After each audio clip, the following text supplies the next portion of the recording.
نمرود دنیا کا واحد حکمران تھا، اس وقت دوسرا کوئی حکمران ہی نہیں تھا،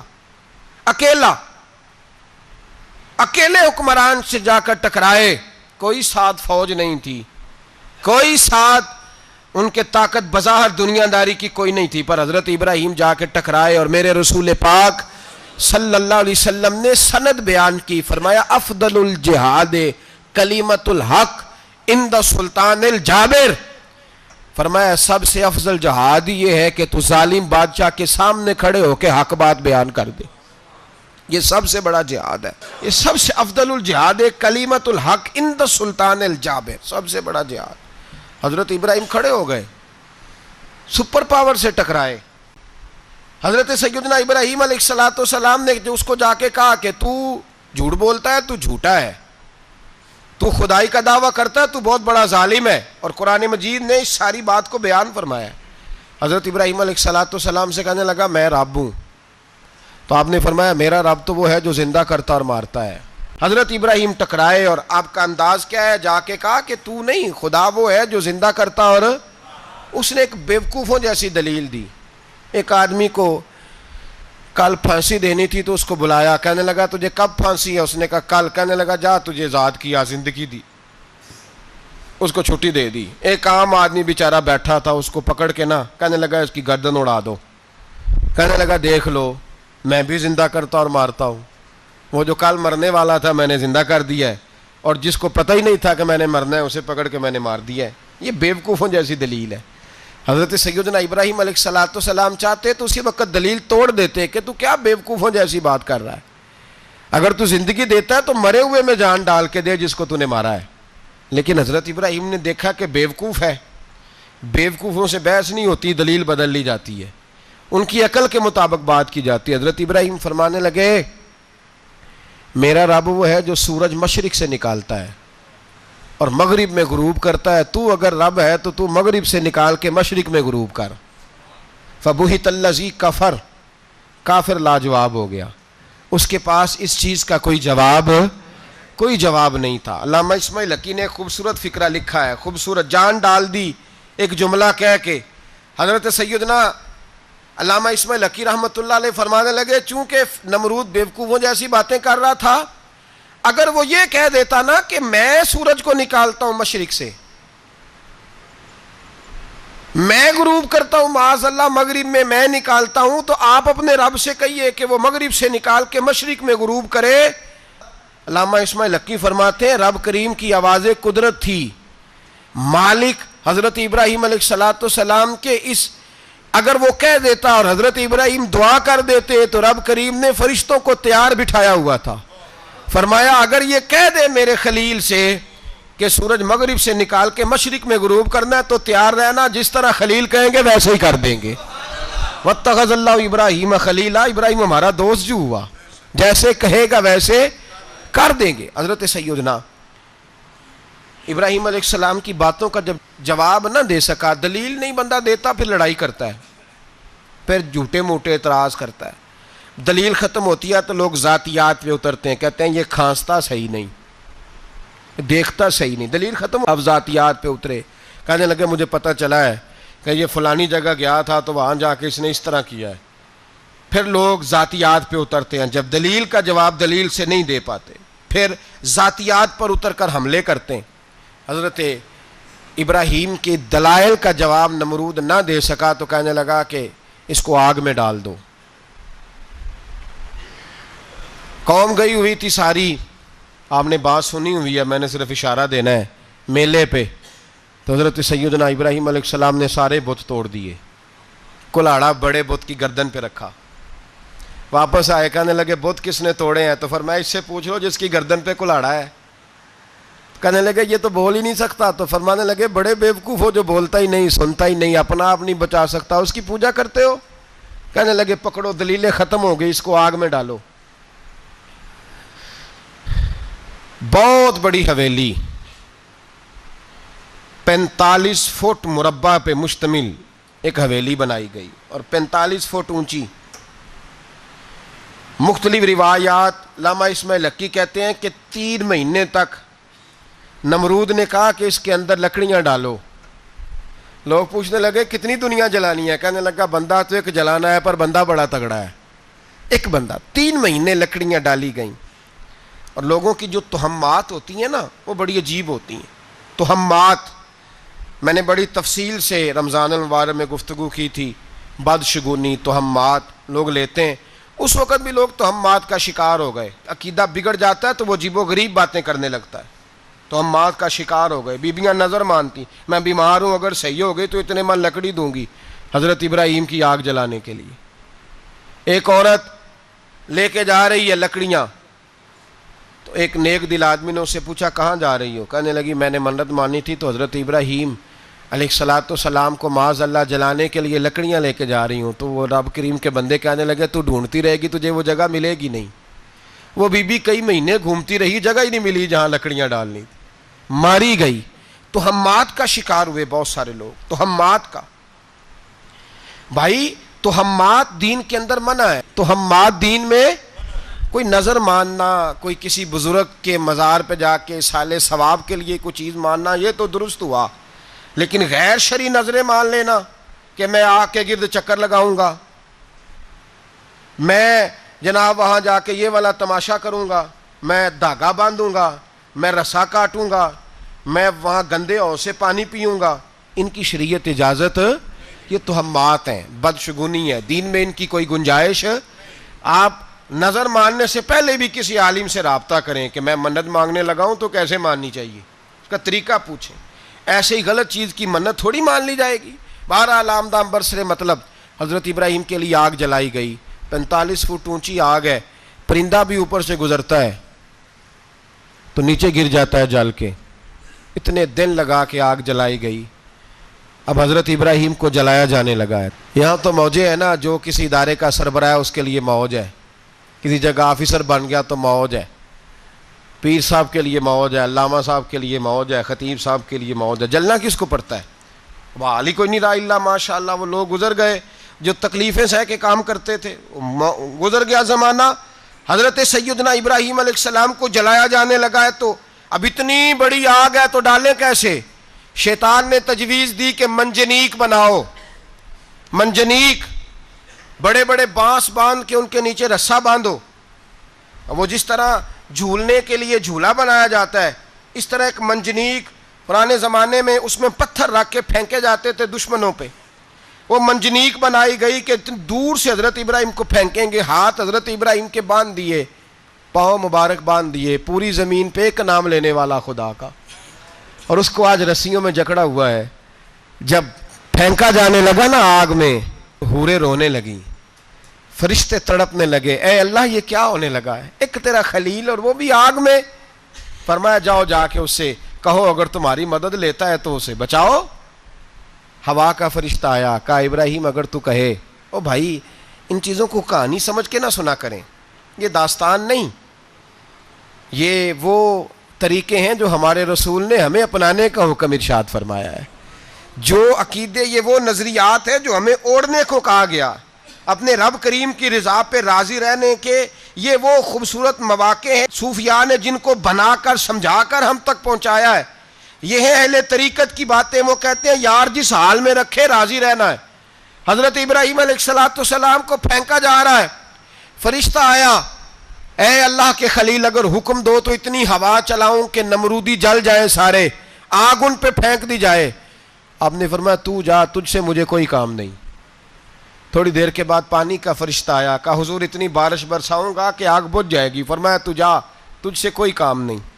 اب جب منجنیق میں رکھ دیے گئے، آگ میں جانے کا لمحہ ہے، تیاری ہے، حضرت جبریل امین حاضر خدمت ہوئے، کہا ابراہیم کوئی حاجت؟ فرمایا تجھ سے کوئی نہیں۔ کہا چلو مجھ سے نہیں تو رب کریم سے ہی بات کر لو، مجھے پتا ہے میں چھوٹا ہوں، آپ مجھ سے مدد کیوں لو گے، رب کریم سے ہی بات کر لیں۔ تو حضرت ابراہیم کہنے لگے جبریل یہ بتا، رب کو نہیں پتا اس کا خلیل کس حال میں ہے؟ اسے نہیں پتا میں کس حال میں ہوں، میرے ہاتھ بندھے ہیں، پیر بندھے ہیں آگ میں، اسے نہیں پتا؟ بتایا تو اسے جاتا ہے جسے خبر نہ ہو، تو اگر اسے پتا ہے تو اگر وہ جلانے پہ راضی ہے تو میں بھی جلنے کو تیار ہوں، میں تیار ہوں، میں تیار ہوں۔ اسے کہو ٹھیک ہے۔ حضرت سیدنا ابراہیم علیہ السلام کو منجنیق میں ڈال کے جو پھینکا آگ میں، یا نارکونی بردم و سلامن علی ابراہیم، اللہ نے فرمایا اے آگ میرے ابراہیم پہ ٹھنڈی بھی ہو جا اور سلامتی والی بھی ہو جا۔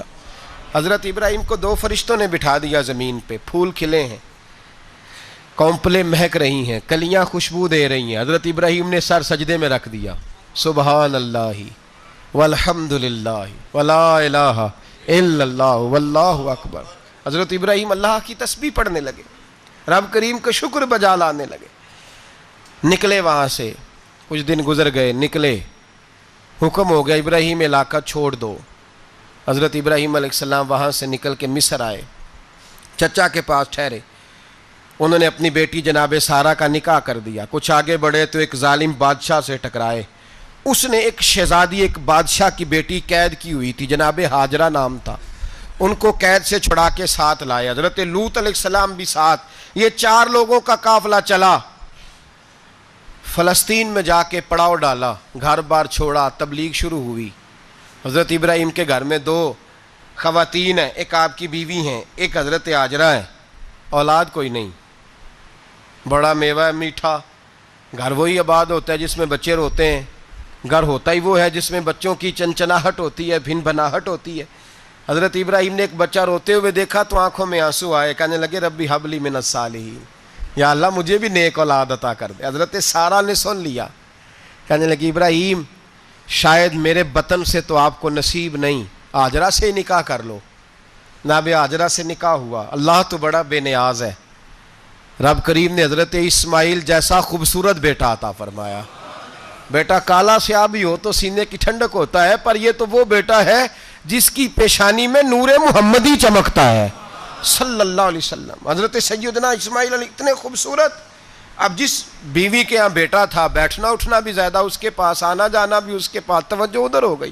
جناب سارہ رشک کرنے لگی، ایک دن کہنے لگی اسے چھوڑ آ جنگل میں، وادی غیر ذی زرع، مکے کے پاس۔ بھائی ایک بیٹا عالم دین بنا لو، کہنے لگا روٹی کہاں سے کھائے گا؟ تیرے 5 بیٹے ہیں، کو حافظ قرآن بنا، کہتے روٹی کہاں سے کھائے گا؟ وہ بچہ بھی کہتا ہے میں کہاں سے کھاؤں گا؟ حضرت ابراہیم علیہ السلام تو چند مہینے کا بچہ چھوڑ آئے، تو کہاں سے روٹی کھائی حضرت اسماعیل نے؟ کہاں سے کھائی ان کی اماں نے روٹی؟ بھوکے مر جاتے ہیں یہ سارے۔ میں بڑی ذمہ داری سے کہا کرتا ہوں کہ جتنی خوبصورت روٹی اللہ کریم دین کے خادموں کو عطا کرتا ہے شاید کسی اور کے نصیب ہوتی ہو، لیکن ہم لوگ توجہ ہی نہیں کر رہے، ہمارا ذوق ہی نہیں بن رہا، ہم یہ محنت ہی نہیں کر رہے کہ قوم کو مستند علماء کی ضرورت ہے، علاقوں کے علاقے خالی ہیں، ادھر ہمارا مزاج ہی نہیں بن رہا، توجہ ہی نہیں دین کی خاطر۔ اور پھر چلے بچے تو بعد کی بات ہے نا، جو ابھی خود جوان ہے وہ بھی یہ دعا، ایک صاحب مجھے کہنے لگے میں دعا مانگ رہا ہوں اللہ مجھے بیٹا دے تو میں اسے دین پہ لگاؤں گا، تو میں نے کہا آپ بھی بوڑھے نہیں ہوئے، آپ خود ہی لگ جائیں، بیٹا تو ابھی آئے گا تو لگے گا نا، تو آپ تو اس وقت ہے تو آپ تو پہلے لگے نا صاحب، 2 گھنٹے تو نکال کے آئیں، دین سیکھنے کو کافی ہے۔ آپ اتنی لمبی سوچ رہے ہیں کہ بچہ آئے گا تو بڑا ہوگا تو وہ جائے گا تو دیکھی جائے گی، ابھی تو آپ ہیں تو آپ تو آؤ۔ حضرت ابراہیم نے بچہ وہاں چھوڑا۔ یہاں سے جو عمرہ کرنے لوگ جاتے ہیں نا، جو حج کرنے جاتے ہیں، ان کو پتہ ہے کہ وہاں دنیا کی ہر نعمت ملتی ہے، پھر بھی ڈبل ٹرپل پیسے لوگ جیبوں میں ڈال کے جاتے ہیں۔ حضرت ابراہیم جب وہاں لے کے گئے تو کوئی انسان نہیں تھا، پانی کا قطرہ نہیں تھا، 2 کلو کھجوریں، ایک مشکیزہ، بیوی کو تھمایا۔ ہمارے گھر میں ہزاروں چیزیں پڑی ہیں، لیکن وہ جو توکل ہے نا وہ ختم ہو گیا ہے۔ اللہ دے گا، حلال حلال پہ قناعت کرے، جائز جائز پہ بھروسہ کرے، رب کریم عطا کرنے والا ہے، وہ مزاج ختم ہو گیا۔ حضرت سیدنا ابراہیم علیہ السلام 2 کلو کھجوریں، ایک مشکیزہ پانی کا دے کر کے، اور وہاں بٹھایا آپ نے اپنے بچے کو اور اپنی زوجہ جناب ہاجرہ کو، اور بٹھا کر کے واپس پلٹنے لگے تو حضرت ہاجرہ سلام اللہ علیہ نے آواز دی، کہا ابراہیم کس کے سہارے پہ چھوڑ کے جا رہے ہو؟ جہاں آب زمزم کا کنواں ہے نا، جو لوگ گئے ہیں جنہوں نے صفا مروہ کی صحیح کی ہے، صفا مروہ سے باہر نکلے نا، سرکار کی ولادت کا مقام ہے، اس جگہ پہ آب زمزم کا کنواں تھا، وہاں حضرت سیدنا ہاجرہ کو بٹھایا، کوئی چیز نہیں، کوئی درخت نہیں، کوئی کھیت نہیں، کوئی پانی نہیں، کوئی کنواں نہیں، وہاں بٹھایا اور بٹھا کر کے نکلنے لگے تو جناب حاجرہ فرمانے لگی ابراہیم کس کے سہارے پہ چھوڑ کے جا رہے ہو؟ کہنے لگے اللہ کے سہارے پہ۔ تو پاک باز بی بی نے ایک لفظ پوچھا، کہا ابراہیم یہ میرے رب کا حکم ہے، یہ میرے بس جن کا عقیدہ توحید مضبوط ہو ان کے لیے ایک جملہ کافی ہوتا ہے، یہ میرے اللہ کا حکم ہے۔ تو جناب ابراہیم علیہ السلام فرمانے لگے حاجرہ ہاں رب کا حکم ہے۔ جب یہ لفظ کہے تو چاہیے تھا نا حضرت ابراہیم تسلی دیتے، تو بی بی صاحبہ تسلی دینے لگی، عرض کرنے لگی ابراہیم اگر اللہ کا حکم ہے تو پھر آپ ہماری فکر نہ کرنا، اگر یہ رب کا حکم ہے تو پھر ہماری فکر نہ کرنا، جس رب نے ہمیں یہاں تک پہنچایا ہے وہ ہمیں کبھی بھی ضائع نہیں فرمائے گا، پھر فکر نہ کرنا۔ حضرت ابراہیم آ گئے، بات آپ نے سنی ہوئی ہے، اشارہ کرنا مقصود ہے۔ 13 سال میں چلے مان بھی لیا جائے بعض روایات کی روشنی میں کہ آتے جاتے بھی رہے، لیکن مکمل دیکھ بھال اپنے بچے کی پرورش میں پورا حضرت ابراہیم علیہ السلام کا کردار، سارا کردار ماں کا تھا۔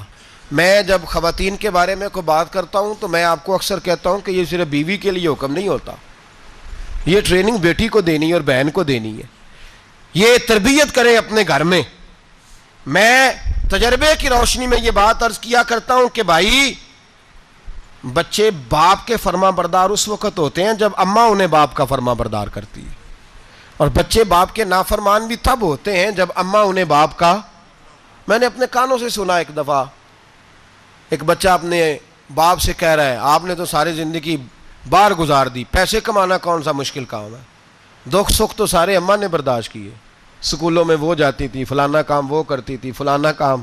اب یہ سوچ اس کی ذاتی تو نہیں، یہ اس کو دی گئی ہے، اور اگر اس کو یہ سوچ دے دی جائے کہ اماں کہے کہ میں تو اپنوں میں رہی ساری زندگی، میں نے تو اپنوں میں وقت گزارا، اور تیرا باپ تو کئی دفعہ جنازے بھی نہیں پڑھ سکا، اس نے تو ماں باپ ایسے دفن کر دیے، وہ اگر یہ سوچ فراہم کرے تو پھر بچہ باپ کا فرما بردار ہوتا ہے۔ اور یہ والی روایتیں ہم بیوی کو سناتے ہیں، حالانکہ کس کو سنانی چاہیے؟ بولیے، بہن اور بیٹی کو، بہن اور بیٹی کو سنائیں یہ باتیں، ان کو سمجھائیں تاکہ آگے جا کے وہ جو گھر ترتیب دیں وہ گھر بڑا عمدہ اور نکھرا ہوا ہو۔ حضرت سیدنا ابراہیم 13 سال کے بعد آئے، چونکہ گھر میں اللہ تبارک و تعالیٰ کی دوستی کا چرچا تھا، اللہ تبارک و تعالیٰ کی محبوبیت کا غلبہ تھا۔ 13 سال کے بعد فلما بالغ معہ سعیا، بیٹا جب اتنا بڑا ہوا کہ سال چلنے لگا تو حضرت ابراہیم نے اپنے بیٹے کو بلا کے کہا بیٹا مجھے خواب آئی ہے، میں تجھے ذبح کر رہا ہوں، تیری کیا رضا ہے؟ تو حضرت اسماعیل کہنے لگے یا ابت افعل ما تؤمر، ابا جی اللہ جیسے حکم دیتا ہے میرے ساتھ ویسے ہی کریں، جیسے اللہ حکم دیتا ہے ویسے ہی، بولیے، ویسے ہی کریں۔ حضرت حاجرہ کو کہا کہ ایک دوست نے دعوت کی ہے تو وہاں جا رہے ہیں، بی بی مطمئن ہے، تفصیلات کی ضرورت نہیں، ختم بات، اعتبار ہے، مطمئن ہو گئی۔ شیطان پیچھے سے آیا اماں کے پاس، ذرا تھوڑی دیر کے لیے تصور جمائیے،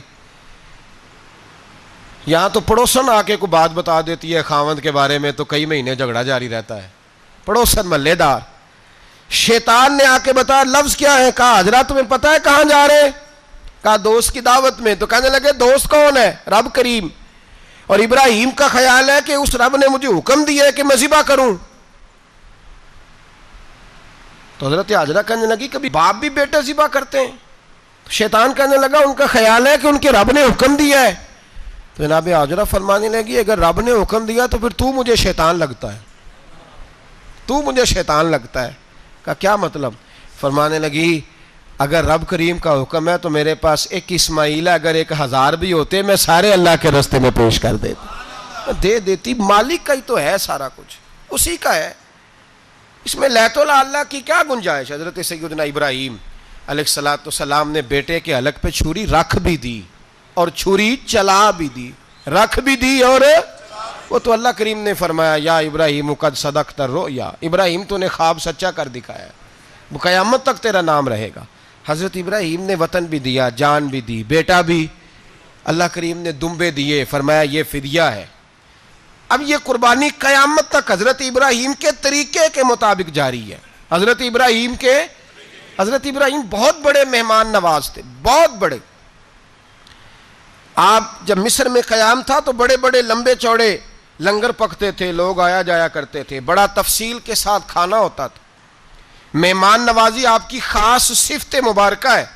ہمارے ہاں بھی مہمان نوازی ہوتی ہے امیروں کی، بلکہ اب تو مہمان نوازی اس طرح کی ہے کہ کل تیری میرے پاس دعوت ہے اور پرسوں میری تیرے پاس ہے. وہی امیروں میں وہ چکر رہتا ہے، پارٹیاں دوست ایک دوسرے کو ڈالتے ہیں، تیری طرف پارٹی تیری طرف. اور اسی انداز میں اب یہ عید آئے گی نا، ٹکا پارٹیاں ہوں گی جگہ جگہ، اور لوگ سوال پوچھنے لگے ابھی سے، کہتے ہیں قربانی کا کتنا گوشت گھر رکھنا جائز ہے؟ قربانی کا کتنا گوشت گھر رکھنا جائز ہے؟ سارا ہی جی. اس لیے فریزر لے لے، فریج سے نہیں کام چلے گا. سارا ہی جہاز گھر رکھنا سارا ہی جائز ہے، رکھ لیں. او خدا کے بندے، قربانی وہ بندہ دیتا ہے جو سارا سال ہی گوشت کھاتا ہے. صحیح کہہ رہا ہوں؟ قربانی صاحب نصاب صاحب استطاعت بندہ دیتا ہے نا، تو وہ سارا سال ہی گوشت، تو سارا گھر میں رکھنا بھی جائز ہے، لیکن سارا دے دینا بھی. تو جو آ رہی ہے اس پہ کیوں توجہ کرتے ہو؟ جو دوسرا جائز ہے اس پہ کیوں نہیں عمل کرتے؟ سارا تقسیم کر دیں، بات ختم ہوئی. یقین کریں، محرم میں جا کے دوست ٹیلی فون کر کے سوال پوچھتے ہیں، کہتے ہیں صاحب سنا ہے قربانی کا گوشت محرم میں کھانا جائز نہیں. میں کہ نہیں، ربیع الاول چ بھی جائز جے، رجب رمضان تک کھاؤ، کوئی بندہ نہیں منع کرتا. اس لیے کہ کسی کو دینا تو پسند ہی نہیں. یا پھر اس میں سے جو خاص چیزیں ہیں وہ اپنی فریج میں، اور باقی جو ہے وہ دوسروں کے لیے. یہ کیا طریقہ ہے ہمارا؟ اور اسی پہ عمل ہے. اللہ تبارک و تعالی ہمیں سمجھنے کی توفیق عطا فرمائے. حضرت ابراہیم بہت بڑے مہمان نواز تھے. صرف قربانی نہیں دیتے تھے، سارا سال بہت سارا لنگر، بہت سارا کھانا پینا، بہت ساری چیزیں جاری رہتی تھیں. اور جتنے غریب لوگ تھے فلسطین کے، ان کو پتا تھا کہ حضرت ابراہیم علیہ السلام کا لنگر جاری ہے. فلسطین میں جب آپ کا قیام تھا، ایک دفعہ ڈھیروں مہمان آ گئے اور کھانے کو کوئی چیز نہیں. حضرت سارہ اور جناب ہاجرہ دونوں اس وقت موجود تھیں. وہ کہنے لگی ابراہیم بہت سارے مہمان آ گئے تو کیا کریں؟ جناب سارہ کہنے لگی کس طرح کر کے ان کی مہمان نوازی کرنی؟ اور حالات یہ ہیں کہ قحط پڑا ہوا ہے فلسطین میں، مصر میں، دور دراز علاقوں میں. تو حضرت ابراہیم کہنے لگے یہ اللہ کے مہمان ہیں اور ہمیں رب کریم کا بندہ سمجھ کے آ گئے ہیں، اللہ ہی بندوبست کرے گا. فرمانے لگے میرا مصر میں ایک دوست ہے، وہ قحط کے دنوں میں غلہ جمع کر لیتا ہے، میں اس کی طرف پیغام بھیجتا ہوں، مجھے امید ہے وہاں سے غلہ ملے گا. 2-3-5 اونٹ والے غلام بلائے اور ان کو کہا کہ جاؤ غلہ لے آؤ مصر کے دوست سے. وہ لوگ کہتے ہیں ہم غلہ لینے گئے، وہاں جب پہنچے تو حضرت ابراہیم خلیل اللہ علیہ السلام کا پیغام دیا تو آپ کا وہ دوست کہنے لگا غلہ تو بے شمار تھا، مجھے خبر نہیں تھی کہ حضرت ابراہیم کا پیغام آئے گا، تو میں تو سارا تقسیم کر چکا ہوں. لوگ لے گئے، اب تو کوئی شے نہیں. اب وہ خالی آ گئے 5 کے 5 اونٹ. جب خالی آئے تو حضرت ابراہیم کی حویلی کی دیواریں چھوٹی چھوٹی تھیں. ان غلاموں میں سے، خادموں میں سے، آپ کے ان چاہنے والوں میں سے ایک کہنے لگا یار وہ غریب تو انتظار کر رہے ہوں گے کہ غلہ لینے گئے ہیں، ہمیں روٹی ملے گی. چھوٹی چھوٹی دیواریں ہیں، وہ جب دیکھیں گے نا خالی آ گئے تو انہیں تکلیف ہوگی. اس طرح کرو بوریوں میں ریت بھر لیتے ہیں، ریت بھر کے لے جاتے ہیں، بعد میں اندر رکھ کے انہیں سمجھا بہلا لیں گے یا حضرت ابراہیم کو بتائیں گے، وہ خود ہی ان لوگوں کی دل جوئی فرمائیں گے. اب غلہ کی جگہ ریت بھر کے اونٹوں پہ رکھ کے لائی گئی. لا کے بوریاں جب رکھ دی گئیں، حضرت ابراہیم علیہ السلام دوپہر کے وقت آرام فرما رہے تھے. بی بی سارہ اٹھی، کہتی ہیں جب میں نے دیکھا نا کہ بوریاں پہنچ گئی ہیں تو گئی، غلام کو ساتھ لیا اور اس کو جب کھولا نا تو کہتی اتنی حسین گندم میں نے پہلے کبھی دیکھی نہیں تھی، اتنا پیارا دانہ میں نے کبھی ملاحظہ ہی نہیں کیا تھا. فرماتی ہیں جب اس کو پیس کر چکی میں روٹیاں پکائیں تو خوشبو دور دور تک پھیل گئی، اعلیٰ غذا بنی، بڑے بڑے کھانے بیویوں نے مل کے پکائے، چن دیے گئے. حضرت ابراہیم اٹھے تو لوگ کھانا کھا رہے ہیں، سجدہ شکر ادا کیا، اور جب سجدے میں گئے تو وہی آنے لگی، پھر رونے لگے. جب پلٹ کر باہر تشریف لائے تو جناب سارہ کہنے لگی ابراہیم تمہارا مصری یار بڑا اچھا ہے، اس نے اتنی اعلیٰ گندم بھیجی ہے کہ اتنی تو میں نے پیاری گندم کبھی دیکھی نہیں. جناب ابراہیم مسکرائے، فرمانے لگی سارہ یہ مصری یار نے نہیں بھیجی، یہ میرے عرشی یار نے بھیجی ہے، یہ میرے عرشی یار نے بھیجی ہے. بھائی مہمان نوازی مزاج تھا، ہاتھ لٹا دینا مزاج تھا، دوسروں کی اشک شوئی مزاج تھا. حضرت ابراہیم علیہ السلام کا طریقہ ہے قربانی، حضور نے ان کا طریقہ بیان کیا. اگر سال کے بعد قربانی دینا ان کا طریقہ ہے، تو سارا سال غریبوں کو روٹی دینا بھی حضرت ابراہیم کا طریقہ ہے، سارا سال غریب کی نوکری کرنا یہ بھی حضرت ابراہیم کا طریقہ ہے، بھوکے کو کھانا کھلانا یہ بھی میرے مصطفیٰ کریم سید عالم صلی اللہ علیہ وسلم سے صحابہ نے پوچھا حضور بہترین مسلمان کون ہے؟ بہترین مسلمان، تو حضور نے فرمایا جو سلام لینے میں پہل کرے اور غریب کو روٹی کھلانے میں سب سے اچھا ہو، وہ بہترین مسلمان ہے، زبردست مسلمان۔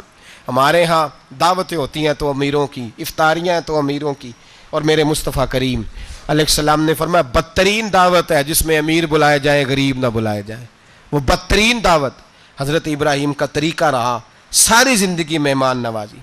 اور دوسرا ان کا مزاج تھا، اللہ سے پیار ہو گیا تھا نا، جب رب کریم سے محبت ہوتی ہے نا اور محبت کا احساس ہوتا ہے دل میں، پھر سجدے لمبے ہوتے ہیں۔ عام آدمی تو نماز بھی نہیں پڑھ سکتا، جسے خدا سے محبت ہوتی ہے وہ تہجد بھی نہیں چھوڑ سکتا، وہ یہ محبت کی بات ہے نا، جس کو پیار ہوتا ہے اس کی تہجد بھی ہے، اس کی اشراق بھی ہے، چاشت بھی ہے، اس کے عمرے بھی ہیں، اس کے حج بھی ہیں، اس کے بار بار کعبۃ اللہ کے دیدار بھی ہیں، یہ محبت الہی ہے، جوش مارتی ہے۔ ان لوگ سجدہ کرتے ہیں تو اٹھتے ہی نہیں، اللہ کے بندوں سے پیار کرتے ہیں، اللہ کی۔ حضرت ابراہیم کو رب کریم سے اتنی محبت تھی، اتنا پیار تھا کہ وہ آپ کی زندگی کے ہر پہلو سے چھلکتا تھا۔ ایک وقت ایسا آیا کہ اللہ تعالیٰ نے حضرت ابراہیم کو بہت زیادہ مال عطا فرمایا، اتنے اونٹ گنے نہیں جاتے، گائیں اتنی زیادہ کہ شمار نہیں ہوتی، بکرے بکریاں اتنی زیادہ کہ شمار، بہت زیادہ مال اللہ نے عطا فرمایا۔ اور ابھی کچھ عرصہ پہلے آپ پیچھے جائیں نا تو جو لفظ مال تھا وہ روپے پہ تو بولا ہی نہیں جاتا تھا، وہ جانوروں پہ بولا جاتا تھا۔ بہت زیادہ مال اللہ نے دیا، بکریاں، گائیں، اونٹ، بیل، بڑا کچھ۔ تو رب کریم نے فرشتوں سے فرمایا کہ وَاتَّخَذَ اللَّهُ ابراہیم خلیلا، ابراہیم میرا دوست ہے۔ تو فرشتے کہنے لگے یا اللہ جسے اتنا کچھ دیا جائے اس نے دوست تو بننا ہی ہوتا ہے، تو نوازا ہی بڑا ہے، اتنا مال، اتنے کھیت کھلیان، اتنا کچھ۔ اللہ کریم نے فرمایا جاؤ آزمائش کر لو، امتحان لے لو۔ فرشتہ امتحان لینے پہنچ گیا، حضرت ابراہیم کے جانور چر رہے ہیں چراگاہ میں، حضرت ابراہیم بھی ہیں، غلام بھی ہیں، بہت بڑا ریوڑ ہے، آپ تشریف فرمائیں۔ ایک فرشتہ آیا تو کھیت میں چھپ کے بیٹھ گیا اور بلند آواز سے کہنے لگا سبحان اللہ والحمد للہ ولا الہ الا اللہ واللہ۔ یہ تسبیح بڑی پسند ہے، محبوب نے ان کی فضیلت بیان کی۔ اب وہ حضرت سیدنا ابراہیم علیہ السلام کھڑے تھے تو وہ کھیت میں بیٹھ کے تسبیح پڑھنے لگا سبحان اللہ والحمد للہ ولا الہ الا اللہ۔ حضرت ابراہیم کہنے لگا یہ میرے رب کا نام کون لے رہا ہے؟ بڑی اس کی میٹھی آواز ہے، بڑی، کون ہے؟ ڈھونڈنے لگے، گھومتے گھومتے اس کے پاس چلے گئے، فرشتہ انسانی شکل میں، تو میرے رب کا ذکر کر رہا تھا؟ اس نے کہا میں ہی کر رہا تھا۔ فرمانے لگے یار ایک دفعہ پھر نہیں کرتا؟ تو کہنے لگا ابراہیم پہلے تو میں اپنی مرضی سے کر رہا تھا، تو کہتا ہے تو پیسے لگیں گے، پیسے ہیں تو کر دیتا ہوں۔ حضرت ابراہیم کہنے لگے بول تو کیا لے گا، میرے اللہ کا ذکر سنانے کا کیا لے گا؟ کہنے لگا جتنی بکریاں آپ چرا رہے ہیں ساری دے دے تو میں اللہ کا ذکر سنا دیتا ہوں۔ اور آپ نے فرمایا بس جا تیری ساری ہوئی میرے رب کا ذکر سنا۔ اور پھر شروع ہو گیا سبحان اللہ الحمدللہ ولا الہ الا اللہ واللہ اکبر۔ حضرت ابراہیم علیہ السلام کیف میں یار پھر ذرا سنا، نہ علمہ وچ پھسا سانو، تو یار دی گل سنا سانو، ذرا دوبارہ سنا۔ پھر سنایا، ایک دفعہ پھر کہا، فرشتہ کہنے لگا بس جی آپ کے پیسے پورے ہو گئے۔ حضرت ابراہیم کہنے لگے چل ایک دفعہ اور سنا۔ کہنے لگا پیسے لگیں گے، تو کیا لے گا؟ کہنے لگا گائیں بھینسیں ساری میری۔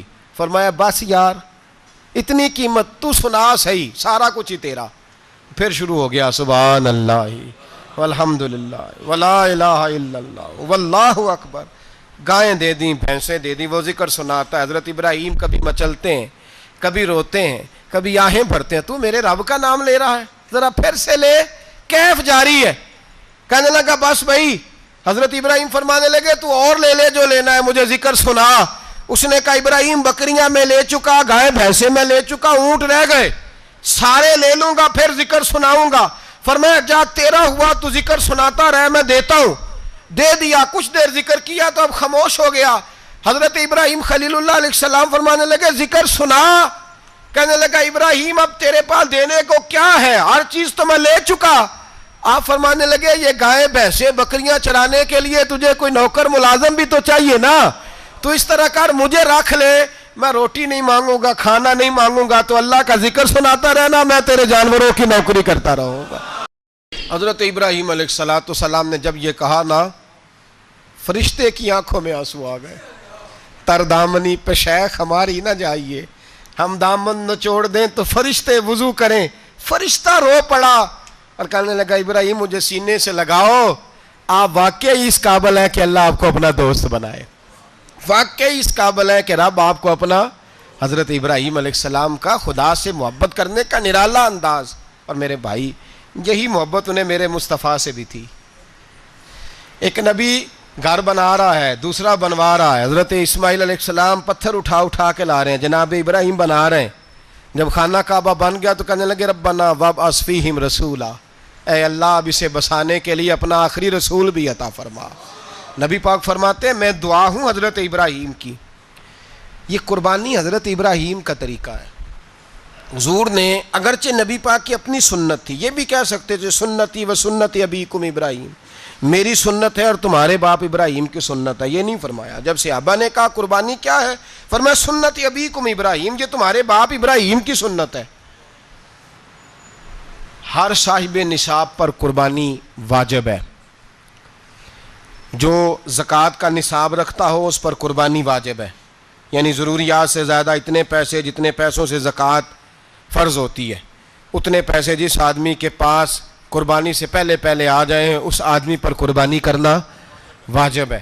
بکرا, چھترا, دمبا 1 سال کا یا دمبا 6 مہینے کا ہو پر اتنا بڑا محسوس ہوتا ہو کہ لگے کہ 1 سال کا ہے, اس کی قربانی ہو سکتی ہے. جانور میں کوئی عیب نہیں ہونا چاہیے, اتنا کمزور نہ ہو کہ ذبح جہاں اسے کرنا ہے وہاں وہ چل کے جا نہ سکے, اتنا کمزور جانور نہ ہو, اس کے اندر بظاہر کوئی اتنا بڑا نقص نہ پایا جاتا ہو, کانا نہ ہو, لنگڑا نہ ہو, کوئی اس کی ہاتھ نہ کٹے ہوئے ہوں, ایسا نقص جو واضح ہو. بکرا 1 سال کا, گائیں اور بھینس یہ 2 سال کی, اونٹ 5 سال کا. اب اس میں یہ ہے کہ ہمارے بہت سارے دوست چونکہ ہم دیہاتی لوگ ہیں تو پوچھتے ہیں کہ دوندا نہیں ہے تو چوگا نہیں ہے, تو یہ ہماری پنجابی کی اصطلاحات ہیں. پنجابی کی شریعت اسلامیہ نے سال بتائے ہیں, یہ تو ہم نے اپنی آسانی کے لیے, یا دیہاتوں میں جو ماحول تھا اس طرح کا جانور لیں, خوبصورت جانور لیں. جو نصاب ہے وہ بھی میں نے آپ کو بتایا, لیکن ایک اور پہلو بھی ہے. نبی پاک صلی اللہ علیہ وسلم پہ زکوٰۃ کبھی فرض نہیں ہوئی, کبھی حضور پہ زکوٰۃ فرض نہیں ہوئی. نبی پاک صلی اللہ علیہ وسلم کے پاس اتنا سرمایہ کبھی اکٹھا ہوا ہی نہیں کہ زکوٰۃ فرض ہو. لیکن نبی پاک کے صحابہ فرماتے ہیں کہ مدینے کے 10 سالوں میں اللہ کے رسول نے ہر سال قربانی فرمائی ہے, ہر سال قربانی دی. اور جس سال حضور حج کرنے گئے اس سال اللہ کے نبی نے 63 اونٹ ذبح فرمائے. اور حضور صلی اللہ علیہ وسلم جب اونٹ ذبح کرنے لگتے نا تو صحابہ کہتے ہیں اونٹ خود دوڑ کے حضور کے سامنے آ کے لیٹ جاتا, اور نبی پاک اسے ذبح کرتے اور فرماتے ہیں ایک دوسرے کو دھکے دیتے اونٹ کے, پہلے میں نے جانا ہے ذبح ہونے کے لیے, پہلے میں نے. انہیں پتا تھا کہ جو مصطفیٰ کے ہاتھوں ذبح ہوگا وہ تو دائمی زندگی پا جائے گا, یہاں بھی وہاں بھی زندہ. 63 اونٹ ذبح کیے. ایک اونٹ میں کتنی قربانیاں ہوتی ہیں؟ 7. اب 63 کو 7 سے ضرب دو گے تو کتنی بنے گی؟ اور پھر نبی پاک صلی اللہ علیہ وسلم نے 10 سال مدینہ منورہ میں قربانی دی, ہر سال. اب وہ 63 اونٹ, ایک اونٹ میں 7 قربانیاں, ہر سال یہاں قربانی. اور مولا علی شیر خدا فرماتے ہیں نبی پاک 2 قربانیاں دیتے. میں نے کہا حضور 2 جانور ذبح کر رہے ہیں آپ, تو حضور نے فرمایا ایک میری طرف سے, ایک میری امت کی طرف سے, غریبوں کی طرف سے. اور حضرت علی کو حضور نے وصیت فرمائی تو 2 دیا کرے گا. یا رسول اللہ صلی اللہ علیہ وسلم میں غلام ہوں, خادم ہوں. حضور نے فرمایا علی ایک تو نے اپنی دینی ہے, ایک میری طرف سے دینی ہے. 2 قربانیاں. مولا علی نے بھی ساری زندگی 2 قربانیاں دی. حضرت علی بھی مال کے نصاب نہیں تھے, اپنا مکان ہی نہیں تھا, کوئی کاروبار نہیں تھا, کئی دن فاقے رہتے تھے, پر قربانیاں کتنی دیتے تھے؟ 2. ہمارے پاس ویسے اگر سسرال میں, میکے میں, کزنوں میں کچھ شادی ہو جائے تو 50-60 ہزار کا خرچہ برابر ہے, وہ پکا ہے. اور قربانی کی باری غریب ہو گئے, سارے ہی غریب ہو گئے, کہتے نہیں یہاں مشکل ہے. او خدا کے بندے, اللہ کے ساتھ تجارت کر, اس کے رستے میں ایک دے گا، رب تجھے 70 گنا اضافہ کے ساتھ عطا فرمائے گا۔ قربانی مال کے نصاب پہ ہے، کوشش کیا کریں کہ اللہ کے رستے میں جب دینا ہو پھر لیت اللہ سے بچیں، خوبصورت جانور لائیں جن کو اللہ نے توفیق دی ہے، ان کے لیے نصیحت ہے جن کو اللہ نے توفیق دی۔ میں نے اپنے حضرت صاحب کو دیکھا ہے، وہ کہتے تھے کئی جانور اللہ نے بڑا نوازا ہے، کہتے ایک میرا ہے، ایک میرے ماں کا، ایک میرے باپ کا ہے، ایک میرے فلاں استاد صاحب کا، ایک میرے پیر صاحب کا ہے، یہ جانور غوث اعظم جیلانی کا نام کا دے رہا ہوں۔ اور پھر ایک بڑا خوبصورت جانور بندھا ہوتا اور حضرت خود ان کو چارہ ڈال رہے ہوتے، تو حضور یہ کیا ہے؟ فرمانے لگے یہ میں رسول اللہ کے نام پہ قربان کروں گا، یہ نبی پاک کے نام پر قربان کیا جائے گا۔ جن کو اللہ نے حیثیت دی ہے وہ کوشش کریں اپنے محبوب کی طرف سے بھی قربانی کریں، نبی پاک کے نام کی قربانی دے، خوبصورت سا جانور پیارا، پھر اس کی خدمت ہو، پھر اس کی قربانی دی جائے اور نبی پاک کے نام پر قربانی دی جائے۔ حضور نے خود وصیت فرمائی حضرت ابو بکر صدیق کو، قربانی بڑا حسین عمل ہے،